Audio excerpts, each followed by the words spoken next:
Hey, good morning. Trying to fix this car here.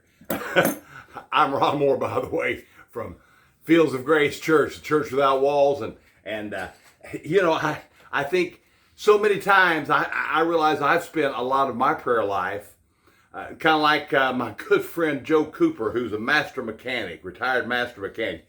He really knows how to fix this stuff.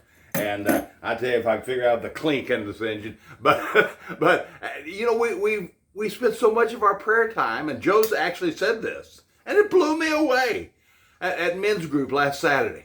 If you're not meeting with a small group of people, by the way, you're missing out on what God has for you. You're missing out on a special blessing.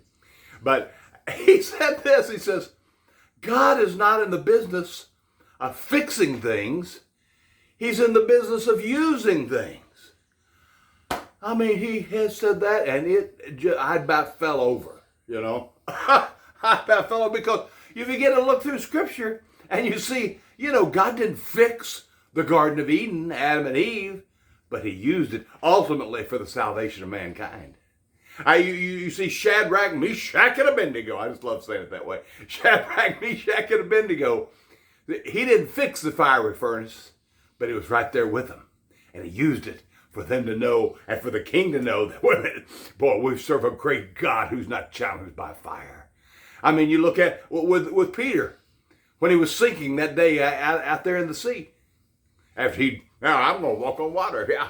And then he took his eyes off Jesus, remember? And he started singing. See, God used that because Jesus reached out and pulled him up. And he knew from then on that he could always count on Jesus to pull him out. So I just want you to know, what are you trying to ask God to fix in your life? Maybe fix my husband, Lord. Fix my wife. Fix my job. Fix my health. Fix these kids of mine that are just giving me fits.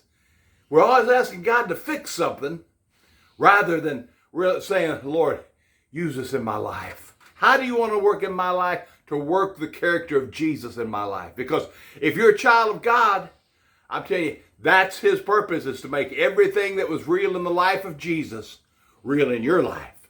If you've never really given your life to Jesus, he wants to use your circumstances to point you to the fact that, hey, you need that born-again experience. You need to give your life to Jesus.